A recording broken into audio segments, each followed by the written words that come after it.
BPSC के माध्यम से बिहार में प्राथमिक स्तर की शिक्षक भर्ती की परीक्षा का रिजल्ट कब तक जारी किया जाएगा, इसके रिगार्डिंग डिटेल में बात करेंगे। अंत तक जुड़े रहिएगा। नमस्कार दोस्तों, मेरा नाम है नीरज, आप देख रहे हैं कैरियर बिट यूट्यूब चैनल। अगर आप इस चैनल पर पहली बार विजिट कर रहे हैं तो इसको सब्सक्राइब करते हुए बेल आइकन को प्रेस करना ना भूलें। जैसा कि आयोग का पिछला अगर आप स्टेटमेंट देखेंगे तो उन्होंने ये कहा था कि हम मिड अक्टूबर तक प्राइमरी स्तर के शिक्षक भर्ती के रिजल्ट को जारी कर देंगे। उसके बाद से मीडिया में, न्यूज़ पेपर में कुछ ये खबरें आई थी कि अब अक्टूबर लास्ट तक रिजल्ट की घोषणा हो पाएगी। लगातार आयोग के द्वारा जो तिथियों को एक्सटेंड किया जाता रहा है समय समय पर अलग अलग कारण बता करके। पहले ये बताया गया कि सीबीएसई बोर्ड का जो रिजल्ट है उसकी वजह से हम अपना रिजल्ट जारी नहीं कर पा रहे हैं और उसके बाद ही अपना रिजल्ट जारी करेंगे। हालांकि ये मामला सीबीएसई के सीटेट रिजल्ट से जुड़ा हुआ था ही नहीं। पूरा मामला बैकग्राउंड में राज्य सरकार पटना हाईकोर्ट में इस मामले को चैलेंज कर चुकी थी और अब इस मामले को सुप्रीम कोर्ट में चैलेंज कर दी है। चूंकि मामला ये न्यायालय में जा चुका है, इस वजह से अब रिजल्ट जारी होने की संभावना लगभग शून्य हो चुकी है जब तक कि सुप्रीम कोर्ट कुछ रिजल्ट के संदर्भ में दिशा निर्देश जारी नहीं कर देते हैं। अब यहाँ पर दो चीज़ें हो सकती हैं। चूंकि डीएलएड के रिजल्ट पर तो कोई शंका है नहीं, केवल शंका बीएड अभ्यर्थियों के रिजल्ट पर है। तो अगर आयोग या फिर राज्य सरकार सुप्रीम कोर्ट से ये निर्देश मांग लें कि चूंकि डीएलएड के रिजल्ट पर कोई भी शंका नहीं है तो उनका रिजल्ट हम जारी कर दें कॉमन मेरिट बनाते हुए, जिस प्रकार से बीपीएससी पहले से ही कह रही है कि हम कॉमन मेरिट बना करके बीएड अभ्यर्थियों के रिजल्ट को होल्ड पर रखेंगे और अगर इस प्रकार का कोई फैसला दिया जाता है तो बाद में उनके रिजल्ट पर फैसला किया जाएगा। अगर आयोग और राज्य सरकार इस प्रकार का कोई दिशा निर्देश मांग लेती है सुप्रीम कोर्ट से और उनको अलाउ कर दिया जाता है, तब बीपीएससी जो है वो डीएलएड अभ्यर्थियों का रिजल्ट जारी कर सकती है कॉमन मेरिट बनाते हुए, जब तक कि सुप्रीम कोर्ट से मामला निस्तारित नहीं हो जाता। लेकिन ये तब होगा जब सुप्रीम कोर्ट से इसके संबंध में प्रेयर किया जाएगा राज्य सरकार के द्वारा या फिर बीपीएससी आयोग के द्वारा। अगर प्रेयर नहीं किया जाता है तो ये मामला तब तक पेंडिंग में रहेगा जब तक कि सुप्रीम कोर्ट का फाइनल जजमेंट नहीं आ जाता है। अब सुप्रीम कोर्ट का जजमेंट आने के लिए पहले इस केस को लिस्ट करना पड़ेगा। इसकी कब ये केस लिस्ट किया जाएगा और इसका क्या चरण रहेगा, इसके बारे में एक बार डिटेल में बात कर लेते हैं। इससे पहले मैं आपको बता दूं कि सुप्रीम कोर्ट में जो याचिका दाखिल की गई है बिहार राज्य सरकार के द्वारा, उसमें किसका पक्ष मजबूत है, क्योंकि आप लोग देखे होंगे न्यूज़ चैनल में, सोशल मीडिया साइट्स पर इस समय ये बहुत ज़्यादा बर्निंग मैटर है जिसको लेकर के बहुत सारी चीज़ें चल रही हैं। कोर्ट जो है कभी भी भावनाओं के आधार पर डिसीजन नहीं देता है। आप लोग देखे होंगे कि सोशल मीडिया साइट्स पर ये खबरें चलें कि बीएड की संख्या डीएलएड से कई गुना ज़्यादा है। उस हिसाब से वोट बैंक के चक्कर में कभी भी केंद्र सरकार या फिर राज्य सरकार इस प्रकार का बीएड को बाहर करने का डिसीजन नहीं ले सकती है। तो यहाँ पर ये मामला चूंकि माननीय न्यायालय में विचाराधीन है और न्यायालय कभी भी वोट बैंक को देख करके या फिर किसी की भावनाओं को देख करके फैसला नहीं देती है। केंद्र सरकार, राज्य सरकार बाद में क्या करे वो उसका मैटर है, लेकिन चूंकि मामला न्यायालय में विचाराधीन है तो न्यायालय में क्या होने जा रहा है उसके रिगार्डिंग डिटेल में समझने के लिए आप इस वीडियो का डिस्क्रिप्शन चेक कर सकते हैं।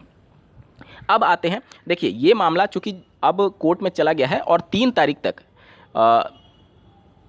3 से पहले 2 तारीख तक कोर्ट न्यायालय की छुट्टी है, यानी कि अब इस मामले में 3 तारीख को ही कुछ होगा। और जो राज्य सरकार के द्वारा एसएलपी दायर की गई है उसमें 6 या 7 डिफेक्ट आए हुए हैं। उन 6-7 डिफेक्ट को दूर करने के लिए भी कुछ समय चाहिए होता है। जो उनके एडवोकेट होंगे वो जो भी डॉक्यूमेंट्स की कमी होगी या फिर जो भी चीज़ें होंगी उनको सही कराते हुए फिर से केस के सभी डिफेक्ट्स को दूर किया जाएगा। यानी कि उसमें मान करके चलिए 1-2 दिन समय लग जाएगा, मतलब कि 5 तारीख तक आ चुका होगा, 4-5 तारीख तक हो चुका होगा अगर बहुत तेज़ी राज्य सरकार दिखाती है तो, ठीक है।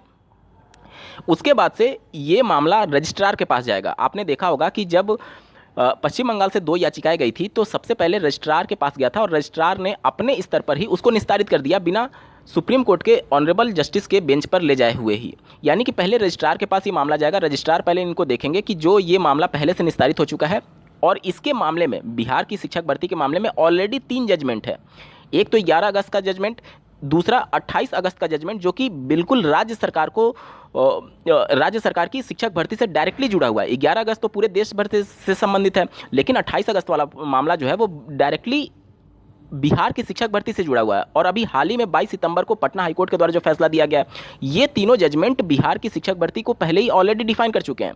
अब यहाँ पर रजिस्ट्रार के द्वारा ये देखा जाएगा कि जो पहले उनके द्वारा मामला निस्तारित किया गया था क्या ये उसी प्रकार का मामला है, क्योंकि पहले की भर्तियों को लेकर के अगर आप मॉडिफिकेशन चाहते हैं या फिर क्लैरिफिकेशन चाहते हैं या फिर उसमें रीहियरिंग चाहते हैं तो वो तो पहले ही आपने देखा होगा पश्चिम बंगाल वाले मामले में निस्तारित कर दिया गया।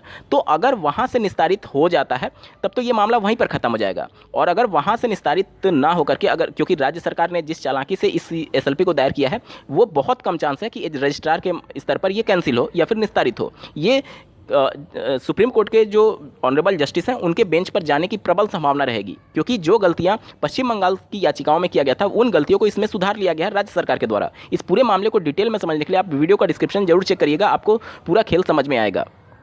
उसके बाद से जब ये लिस्ट किया जाएगा मामले को, जब रजिस्ट्रार पूरा कंफर्म हो लेंगे कि हाँ ये सुने जाने के लिए एलिजिबल है मामला, तब उसके बाद से सुप्रीम कोर्ट के पटल पर रखा जाएगा और उसमें अगर अर्जेंसी फाइल करती है राज्य सरकार तो 1 हफ्ते के अंदर इस मामले को लिस्ट किया जा सकता है। लेकिन ये तभी संभव होगा जब राज्य सरकार इसमें अर्जेंसी फाइल करेगी, तब अर्जेंट केस के तौर पर इसको लिस्ट कराना चाहेगी, तभी ये पॉसिबल होगा कि 1 हफ्ते में इसको डेट मिल जाए। ठीक है, तो अगर आप देखेंगे मैंने आपको बताया था 4-5 तारीख तक अगर डिफेक्ट दूर कर लिया जाता है और उसके बाद से मान लीजिए 1 हफ्ता अगर रजिस्ट्रार के पास पेंडिंग रहा, उसके बाद से 1 हफ्ता और मान लीजिए, तो लगभग 15 दिन का समय लग जाएगा। यानी कि 15-20 तारीख आ चुका होगा, अक्टूबर का 15-20 तारीख आ चुका होगा। उसके बाद से जब मामला सुना जाएगा तो वहाँ पर अब किसी को जो चूंकि यहाँ पर राज्य सरकार ही पिटिशनर है, तो किसी को नोटिस इशू करने की जरूरत ही नहीं है, क्योंकि मेरिट और लॉ के मामले में ये ऑलरेडी 11 अगस्त के फैसले के आधार पर डिसाइड हो चुका है। अब केवल ये पता करना है, जो कि राज्य सरकार पॉइंट लेकर के गई है, कि ये मामला चूंकि पहले से ही नोटिफिकेशन जारी हो चुका है, इस वजह से इस भर्ती पर बीएड अभ्यर्थियों की एलिजिबिलिटी का कोई भी प्रभाव ना पड़े। तो अब सुप्रीम कोर्ट को केवल ये जांच करना होगा कि क्या ये वाकई में जो राज्य सरकार दावा कर रही है वो सही है अथवा नहीं। अगर सही है तो फिर उसमें कुछ अलग डिसीजन देने की संभावना जो भी सुप्रीम कोर्ट को लगे वो अपना करेंगे, और अगर उनको ये लगता है कि नहीं ये पहले से चैलेंज था तो इसके मामले में वह अपना फाइनल जजमेंट दे सकते हैं। मतलब बहुत ज़्यादा इसमें सुनवाई होने की संभावना नहीं है, नोटिस किसी को इशू नहीं करना है। सिर्फ और सिर्फ जो आईए दाखिल करके बीएड और डीएलएड वाले अभ्यर्थी उपस्थित होंगे, उनको अपना पक्ष रखने के लिए ज़्यादा से ज़्यादा 2 से 3 सुनवाई का मौका मिल सकता है। ज़्यादा से ज़्यादा 2 से 3 हियरिंग होगी और ये केस फाइनल हो जाएगा। अब इस केस को कितना सीरियस राज्य सरकार लेते हुए जल्दी जल्दी केस को फाइल रीहियर करने के लिए यानी सुनने के लिए सुप्रीम कोर्ट में अर्जेंसी फाइल करती है, उस पर ये डिपेंड करेगा कि ये केस कितना लंबा खिंच सकता है। हालांकि अगर आप देखेंगे 2 से 3 हियरिंग अगर हफ्ते भर में 2 से 3 हियरिंग कंप्लीट हो जाती है तो निश्चित तौर पर अक्टूबर लास्ट तक ये मामला पूरी तरीके से निस्तारित हो जाएगा। और अगर इस मामले को लंबा खींचना होगा तो जाहिर सी बात है अर्जेंसी केस ना लगा करके इस मामले को लंबा खींचा जा सकता है। तो ये सब कुछ डिपेंड करेगा राज्य सरकार पर कि वो इस मामले को लेकर के कितना गंभीर है। तो कुल मिलाकर के अभी तक जो संभावनाएं हैं वो अक्टूबर में रिजल्ट आने की संभावना बहुत कम है, क्योंकि आयोग तो पहले ही कह रहा है कि हम अक्टूबर लास्ट तक रिजल्ट जारी करेंगे, और अब इस केस के बाद से संभावनाएं बहुत कम हो गई हैं कि अक्टूबर में आपका रिजल्ट आ पाए। उसके बाद से जब केस निस्तारित होगा उसके बाद ही संभावना बनेगी कि रिजल्ट आने की संभावना रहेगी। मैं आपको फिर से भी याद दिला दूं कि इस मामले में सुप्रीम कोर्ट में क्या हो सकता है, किन मुद्दों पर चर्चा होगी, इसके रिगार्डिंग डेडिकेटेड वीडियो का लिंक आपको इस वीडियो के डिस्क्रिप्शन में दिया गया है। इस वीडियो का डिस्क्रिप्शन आप जरूर चेक कर लीजिएगा। इस वीडियो को देखने के लिए आपका बहुत बहुत धन्यवाद। भगवान करे आपका दिन शुभ हो।